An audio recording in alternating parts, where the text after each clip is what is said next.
Dear student, myself Vinay Madeshiya VK classes online study में मैं आपका आज फिर से स्वागत करता हूं।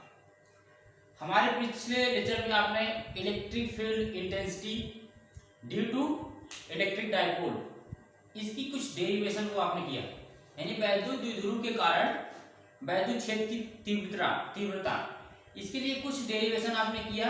और आज हम एक और उसके लिए उसी का एक डेरिवेशन लेके आए हैं।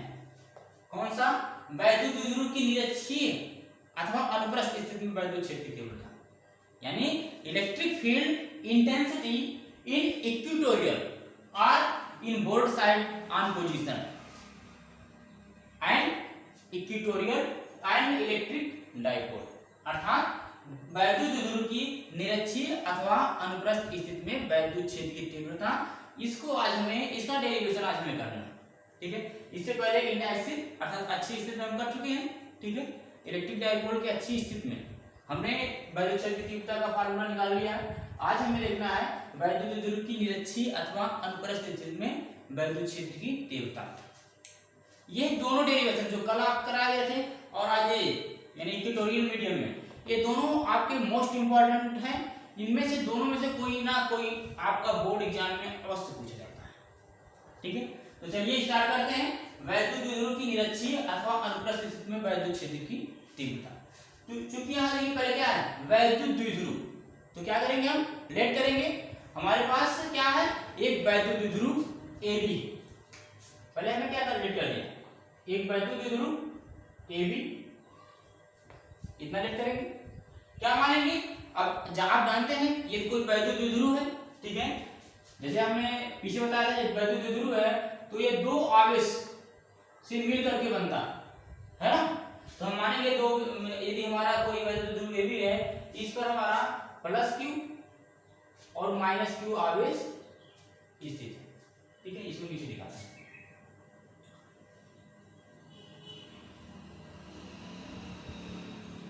माइनस Q यहाँ पर, इस पर यहाँ पर प्लस आवेश स्थित। ठीक है, ये पॉइंट जिस पर आवेश स्थित। और क्या मानेंगे? क्योंकि वैद्युत द्विध्रुव और क्या मानते हैं, इसकी जो बीच की डिस्टेंस है इसे कितना मानते हैं? 2L। 2L क्या मानते हैं? ये भी हमने कल आपको बताया था कि यदि हम कोई डिस्टेंस लें और बीच में हम क्या रखें? 0 को रखें, तो इस तरफ होता है 1 2 3 एंड सो ऑन होता है। इस तरफ होता है -1 -2 -3 एंड सो ऑन। ठीक है, यदि हमने आपको वैद्युत द्विध्रुव की हर इक्वेशन बताई थी, यहाँ पर आपके क्या होना चाहिए? दोनों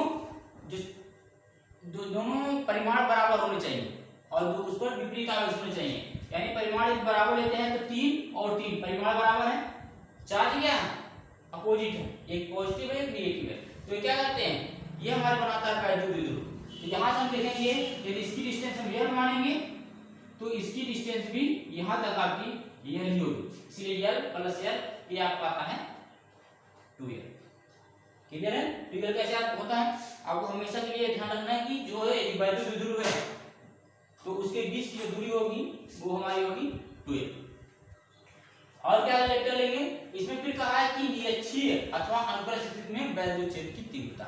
निरक्षीय स्थिति में देखना, निरक्षीय का यानी कि यदि हम किसी वस्तु को ट्रांसवर्स ऐसे काट दें, ठीक है, यानी उस एक्सिस के वो क्या हुआ? परपेंडिकुलर, उसी को हम बोलते हैं निरक्षीय।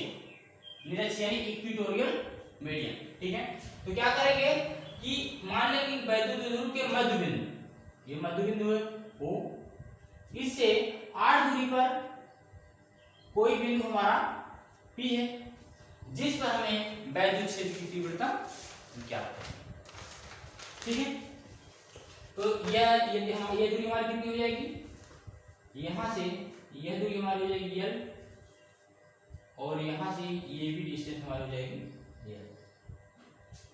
ठीक, इतना हम मान सकते हैं। देखिए क्या क्या हमने मान लिया, इतना आपके क्वेश्चन में ये है, उसी से आपको लिखना कह रहा है कि वैद्युत द्विध्रुव की, तो हमने लेट कर लिया।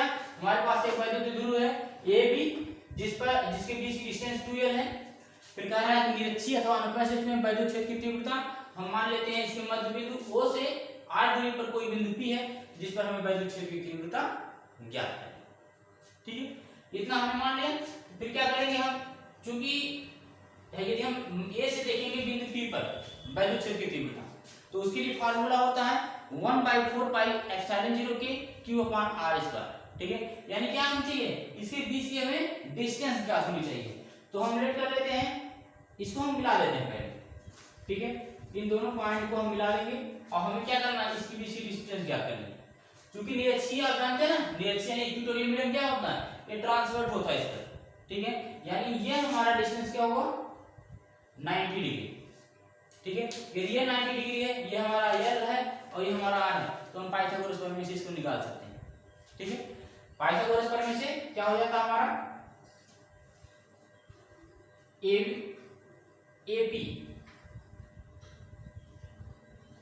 AP का वर्ग इक्वल टू हमारा हो जाएगा AO का वर्ग प्लस OP का वर्ग, है ना। अर्थात क्या हो जाएगा, AP का वर्ग बराबर हो क्या हो जाएगा, AP बराबर हमारा हो जाएगा अंडर रूट AO का वर्ग प्लस OP का वर्ग। ठीक है, AO का मान क्या है, AO का की डिस्टेंस हमारी L, यानी L² और OP का मान R, यानी R²। ठीक है, यानी AO AP की डिस्टेंस क्या है हमारी L² प्लस R² का रूट, ये हमारा। ठीक है, और सेम आपकी B से P, यानी BP बराबर हमारा AP है। ठीक है, क्योंकि इसके मध्य बिंदु से देखा गया। ठीक है, इसीलिए यह डिस्टेंस की हमारी क्या हो जाएगी, सिमिलरली इसी प्रकार से जाएगी under root L² plus R², या आप इसको भी पाइथागोरस प्रमेय से निकालेंगे तो कर्ण का वर्ग बराबर लंब का वर्ग गुना आधार का वर्ग। ठीक है, सेम आपकी वही वैल्यू आएगी। इतना क्लियर है। ठीक है, तो अब क्या करेंगे हम, प्लस Q आवेश कारण बिंदु P पर वैद्युत क्षेत्र की तीव्रता, यानी एकल बिंदु आवेश कारण वैद्युत क्षेत्र की तीव्रता हम डिफाइन करेंगे। तो क्या हो जाएगा, प्लस Q चार्ज के कारण, प्लस Q चार्ज के कारण electric field intensity at point P, electric field intensity at point P।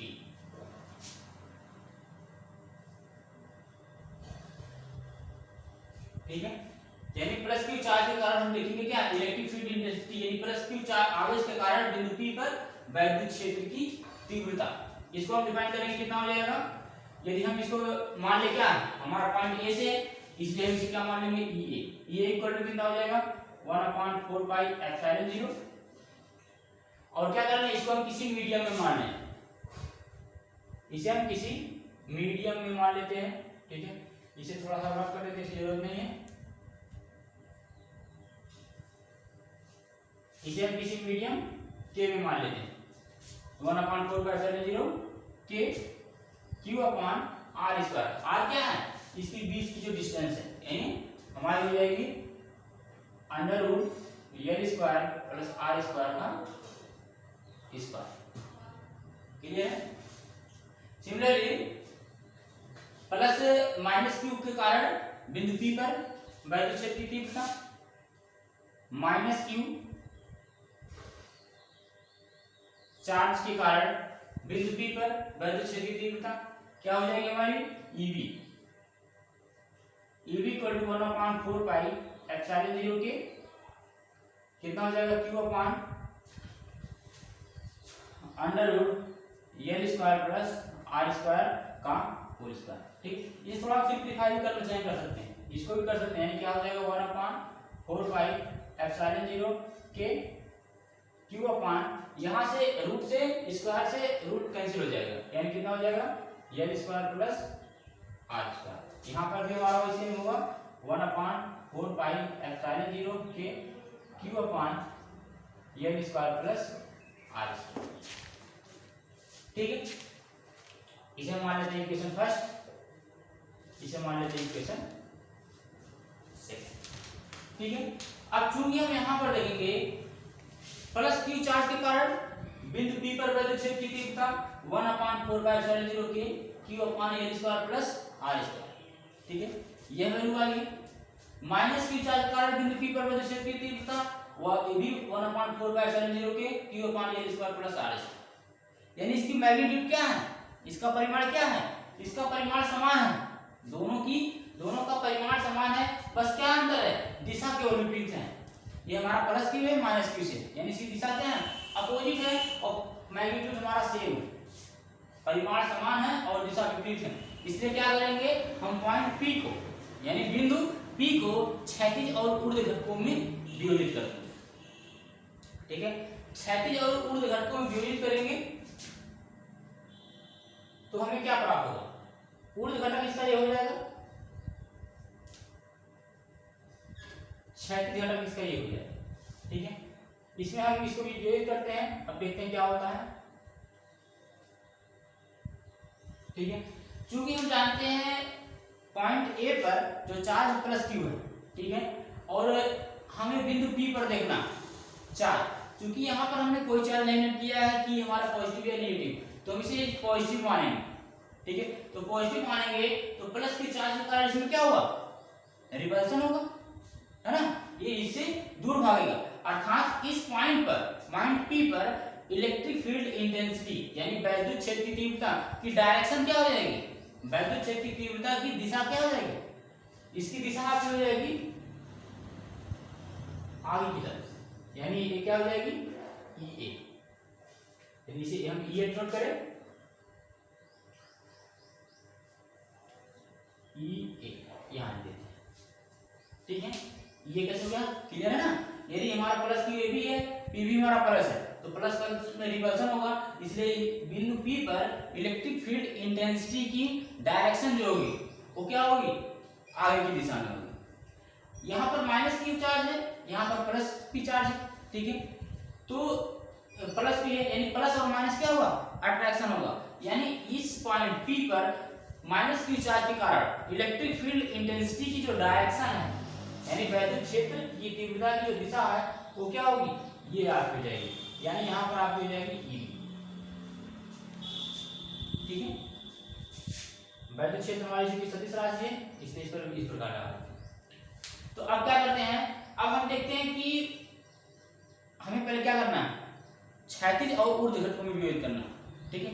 ऊर्ध्व घटक की यदि हम बात करें, ठीक है, तो यदि हम इसको यहाँ मिला लेते हैं, ऊर्ध्व घटक की बात करें, ऊर्ध्व घटक में यानी हमारा साइन थीटा में करना है, तो साइन थीटा बराबर क्या होता है, साइन थीटा बराबर होता है लंब बटा आधा,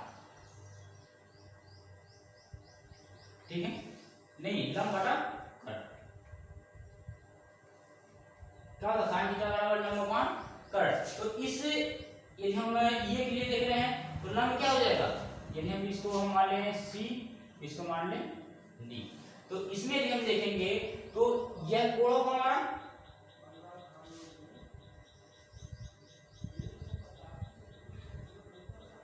यह कोण होगा, इसके कारण जो है ये हमारा कोण मिलेगा, ठीक है, ये कोण हमारा ये मिलेगा, अर्थात कोण थीटा यदि हम इसको लेंगे तो थीटा कोण हमारा यहाँ पर होगा, ठीक है, थीटा कोण यहाँ पर होगा, कोण के सामने की भुजा लंब, यानी लंब कितनी जाएगी हमारा, कितना जाएगा CP अपान कर्ण कितना है PD, या CP को हम क्या कर सकते हैं, CP बराबर क्या हो जाएगा, CP बराबर हो जाएगा PD sin, PD की वैल्यू क्या है P से D, PD की वैल्यू हमारी क्या है EA, यानी इसी को हम लिख सकते हैं EA sin, क्लियर है, यानी कि ये हमारी क्या हो जाएगी EA sin, ठीक है। अब लंब में ही हम माइनस P चार्ज के कारण बिंदु P पर देखते हैं, बिंदु P का जो लंब घटक है वो क्या हो जाएगा हमारा, सेम इसी प्रकार से ये sin थीटा होगा, इसके लिए लंब हम यहाँ पर हमें मानना पड़ेगा, सेम इसी प्रकार से, ठीक है। तो ये हमारा क्या जाएगा इसी प्रकार से,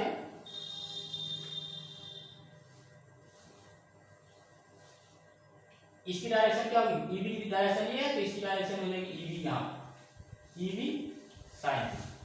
यहाँ हम क्या लिख रहे हैं, बिंदु पी का जो ऊर्ध्व घटक है, ये दोनों क्या है, परिमाण में बराबर और दिशा में विपरीत है। परिमाण में ये आपको ऊपर जा रहा है, इसका परिमाण नीचे जा रहा है, परिमाण में बराबर है, दिशा में विपरीत है, इसलिए क्या करेगा, एक दूसरे को निरस्त कर देंगे। ठीक है, अब इसके हम क्षैतिज घटक की बात करते हैं।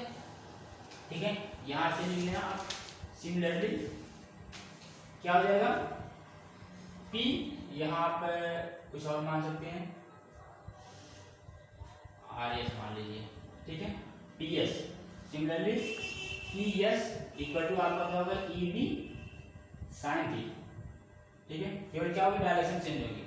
अब यहाँ पर हम देखते हैं, हम इसकी क्षैतिज घटक की बात करें तो क्षैतिज घटक में क्या होता है, cos थीटा, यानी cos थीटा बराबर आधार बटे कर्ण, आधार बटे कर्ण।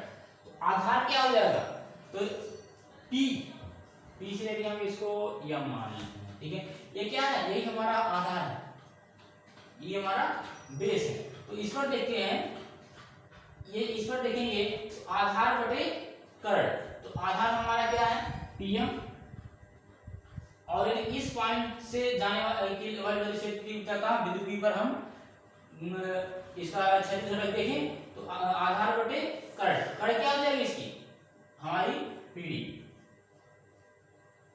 अर्थात क्या हो जाएगा, Pm बराबर Pm अपॉन PD, PD का मान क्या है, EA, अर्थात Pm बराबर क्या मिल जाएगा, EA cos थीटा। ठीक है, EA cos थीटा, Pm यानी इसकी डायरेक्शन हमारी ये होगी, और इसे हम क्या लिख सकते हैं, EA cos थीटा। ठीक है, सेम इसी प्रकार से यदि हम माइनस P चार्ज कारण बिंदु P पर जो है क्षैतिज घटक देखेंगे तो क्या होगा, हमें ये भी हमारा आएगा cos थीटा बराबर आधार बटे कर्ण, ये भी होगा, आधार इसका ये होगा, कर्ण इसका ये होगा। ठीक है, यानी इसकी दिशा क्या है, EB, यानी सेम इसी प्रकार से आ जाएगी आपकी Pm equal to EB cos theta. यानी दोनों की डायरेक्शन क्या है, दोनों की डायरेक्शन हमारी सेम है और मैग्नीट्यूड क्या है, दोनों इक्वल है। ये क्या है हमारी EB cos थीटा। ठीक है, दोनों की डायरेक्शन सेम है और मैग्नीट्यूड हमारे इक्वल है, इसलिए क्या होगा, इनकी दिशाएं जो है जुड़ जाएंगी। ठीक है, तो इतनी चीजें हम लिख देंगे। एक बार फिर रिपीट करते हैं, क्या इसमें किया, पहले क्या किया हमने, एक बाजू विद्युत मान लिया, माइनस की तथा प्लस की चार्जेस मिले हैं। ठीक है, इनकी बीच की दूरी जो हमारी 2l है, इसके मध्य बिंदु O से r डिस्टेंस पर कोई बिंदु P है जिस पर हमें वैद्युत क्षेत्र की तीव्रता ज्ञात करनी है। इसके लिए हमने क्या किया, प्लस की चार्ज के कारण बिंदु P पर वैद्युत क्षेत्र की तीव्रता ज्ञात किया, तो ये बराबर 1/4π0 के 1q/r² होता है, r कितना है, √r² प्लस l² का होल स्क्वायर से स्क्वायर करने का कैंसिल होगा, यानी 1/4π0 के q/r² plus l², equation first, ये आपको बन जाएगा। ठीक है, सेम इसी प्रकार से माइनस P चार्ज के कारण बिंदु P पर वैद्युत क्षेत्र की तीव्रता 1/4π0 के q/आपकी डिस्टेंस है √r² प्लस l², इसका होल स्क्वायर, यानी इक्वल टू 1/4π0 के q/l² प्लस r²। इक्वेशन बन गया आपका सेकंड। ठीक है, अब इस पर हमने क्या किया, अब चूंकि हम यहाँ देख रहे थे कि 1/4π0 के q/r² प्लस l², ये के कारण भी है, यानी प्लस P चार्ज के कारण भी है, माइनस P चार्ज के कारण भी आपका सेम उतना ही है, यानी दोनों का क्या है, परिमाण समान है पर दिशा केवल विपरीत है ना, परिमाण समान है और दिशा विपरीत है, इसीलिए क्या कहेंगे इसको, इसीलिए हम बिंदु P को क्षैतिज और ऊर्ध्व घटकों में वियोजित कर देंगे। ठीक है, यदि ऊर्ध्व घटक में वियोजित करते हैं, हम जानते हैं कि ऊर्ध्व में sin थीटा आता है, यानी sin थीटा बराबर लंब बटा कर्ण, और यहाँ पर लंब आपको क्या हो जाएगा, CP अपान कर्ण हो जाएगा PD। ठीक है, यानी CP बराबर PD sin थीटा, या PD का मान क्या है, ये प्लस की ऊंचाई कारण बिंदु P पर वैद्युत क्षेत्र की दिशा डायरेक्शन है ना, यानी EA, यानी CP बराबर क्या है, EA sin थीटा, इसकी दिशा ऊपर की तरफ, माइनस क्यू चार्ज के कारण बिंदु P पर जो हमारा क्षैतिज ऊर्ध्व घटक है वो हमारा है EV sin थीटा, लेकिन इसकी अपोजिट डायरेक्शन विपरीत दिशा। इसलिए क्या कहेंगे, इसका ऊर्ध्व घटक दोनों के परिमाण समान है, ये sin theta EV sin theta, क्योंकि ये बराबर EV हमारा यहाँ पर है, ठीक है। दोनों के परिमाण समान है और दिशाएं विपरीत हैं, इसलिए क्या करेंगे, एक दूसरे को निरस्त कर, ठीक है। आगे इसकी जब हम क्षैतिज घटक की बात करते हैं तो क्षैतिज घटक निकालते हैं, यानी PM बराबर AB हमारा लंब आधार बटा कर्ण होगा, आधार हमारा PM, ठीक है, कर्ण हमारा हो जाएगा एक हमारा कर्ण हो जाएगा PR, ठीक है। इससे मिल जाएगा हमें EB cos थीटा और एक पुनः वो मिलेगा हमारा दूसरा कर्ण निकालेंगे, यानी इसके लिए आधार हमारा हो जाएगा EB sin theta, E cos theta. इन दोनों का परिमाण क्या है, क्षैतिज में दोनों का परिमाण तो समान है परंतु दिशाएं क्या है, सेम है, इसलिए क्या होंगे, क्षैतिज घटक हमारा जुड़ जाएगा। इतना हम लिखने के पश्चात क्या करेंगे, इतना लिख देंगे यहाँ पर। उसके बाद लिखेंगे चूंकि EA cos थीटा व EB cos थीटा के परिमाण बराबर EA cos थीटा व EB cos थीटा के परिमाण बराबर व दिशा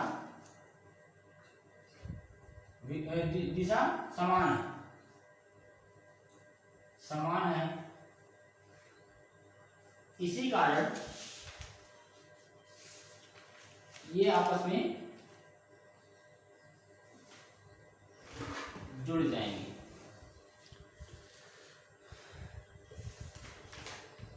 ठीक है, आपस में जुड़ जाएंगे, यानी परिणामी वैद्युत क्षेत्र की तीव्रता कितनी मिलेगी, परिणामी वैद्युत क्षेत्र की तीव्रता क्या हो जाएगी, E इक्वल टू हमारा मिलेगा EA plus EB, EA cos theta, EA cos theta plus EB cos theta, ठीक है। दोनों का cos थीटा हमारा सेम है और EA प्लस EB परिमाण रख देते हैं, कितना हो जाएगा 1/4 पाई एप्सिलॉन 0 K Q अपान L square plus R square into cos theta plus 1/4 pi epsilon 0 K Q अपान L square plus R square into cos theta, ये वैल्यू हो जाएगी, ठीक है। अब यहाँ पर क्या करेंगे, दोनों हमारे सेम है, जुड़ जाएंगे, 1/4 पाई एप्सिलॉन 0 K, ये हमारा हो जाएगी 2 टाइम्स, इसलिए इसको हम यहाँ लिख देते हैं 2Q अपान L square plus R square into cos theta, ठीक है। अब क्या करेंगे, जो कि हमारा 90 डिग्री है टाइम्स वन इस पर, इसीलिए क्या होगा, ये पूरा हमारा थीटा यदि हम लेट करने, ये हमारा थीटा, ये थीटा, ठीक है। तो इस ट्रायंगल से यानी OAP, इस ट्रायंगल से हम क्या कर लें, cos की वैल्यू फाइंड कर लें, ठीक है। cos थीटा की वैल्यू क्या होगी, जो भी होगी इसी बाकी पुट कर देते हैं। तो इस ट्रायंगल से cos थीटा इक्वल टू क्या हो जाएगा, cos थीटा इक्वल टू आधार बटा कर्ण, आधार कितना है आपका L और कर्ण कितना है √L स्क्वायर प्लस R, ठीक है। cos थीटा की वैल्यू यही लगा के इक्वेशन 3 में हम पुट करते हैं, ठीक है। इसको समीकरण या इक्वेशन 3 में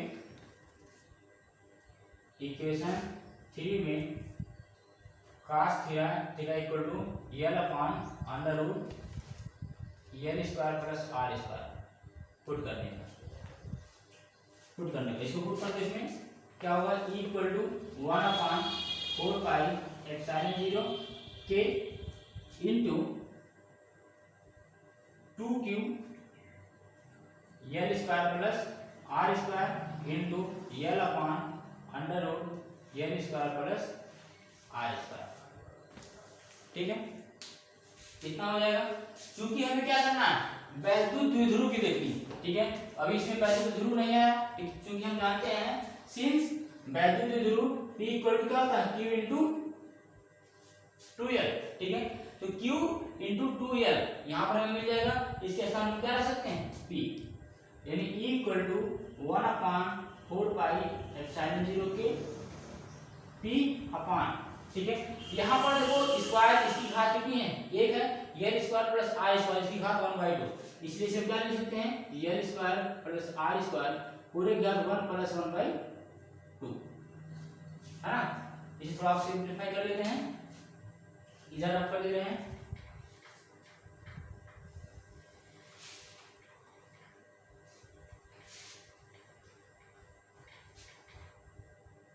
अब जो है इसको हम यहाँ से थोड़ा सिंपलीफाई करते हैं, तो इक्वल टू में क्या मिल जाएगा, इक्वल टू 1/4 पाई एप्सिलॉन 0 के P अपान L square plus R square 1 plus 1/2 यानी 3/2, इतना हम लिख सकते हैं न्यूटन प्रति कूलम। न्यूटन प्रति कूलम क्योंकि विद्युत क्षेत्र की तीव्रता की जो यूनिट आती है वाली न्यूटन प्रति कूलम, इस फार्मूले को हम लिख सकते हैं, ठीक है। इस फार्मूले का हम यूज कब करेंगे, जब हमारी जो है L R के सापेक्ष क्या हो, L जो है R के सापेक्ष लगभग इक्वल, ठीक है, तब हम ऐसे इस फार्मूले का यूज करेंगे, ठीक है। यदि ऐसा कहा जाए कि R क्या है L के सापेक्ष में ये बहुत बड़ी, ठीक है, यानी क्या मान लिया जाए L इज लेस देन मान लिया जाए R, L को R से छोटा मान लिया जाए, ठीक है, देन तब क्या होगा L square much less than R square, L square की वैल्यू R स्क्वायर से बहुत ही छोटी हो जाएगी, इसलिए क्या करेंगे L स्क्वायर को हम नेगलेक्ट मान लेंगे, ठीक है। L स्क्वायर को नेगलेक्ट कर देंगे तो वैल्यू क्षेत्र की तीव्रता इक्वल टू कितनी मिल जाएगी 1/4 पाई एप्सिलॉन 0 के P अपान, अब L स्क्वायर हम नेगलेक्ट करेंगे तो कितना हो जाएगा R स्क्वायर पावर 3/2, 2 से 2 कैंसिल, यानी हमारा कितना हो जाएगा 1/4 पाई एप्सिलॉन 0 के P अपान R क्यूब, ठीक है। ये हमारी आ जाएगी फार्मूला, ठीक है, या इसको ध्यान रखें 1/4 पाई एप्सिलॉन 0 के P अपान R क्यूब, ठीक है। न्यूटन प्रति कूलम, इस फार्मूले को भी हम लिख सकते हैं, कब लिखेंगे जब R जो है L के सापेक्ष हमारा बहुत बड़ा हो या L हमारा R के सापेक्ष बहुत छोटा, ठीक है।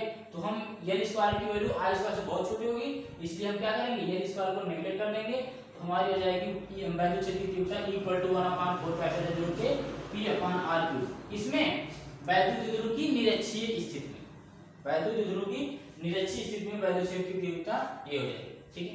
यदि हम ऐसा करें कि इस प्रयोग को हमने कहाँ किया है, एक डाइलेक्ट्रिक मीडियम में किया है, ठीक है, तो उस डाइलेक्ट्रिक मीडियम को हम मान लें कि डाइलेक्ट्रिक मीडियम कैसा है, ये फ्री स्पेस में, ठीक है, फ्री स्पेस में हो या एयर में हो, तो फ्री स्पेस में होगा तो K इक्वल टू कितना हो जाएगा, इन फ्री स्पेस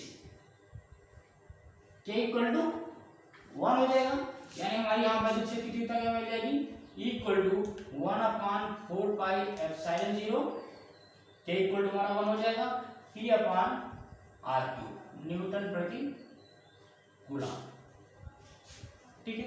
इसको हम लिख सकते हैं इन फ्री स्पेस वैद्युत in free space electric field intensity in equatorial and electric dipole, ठीक है।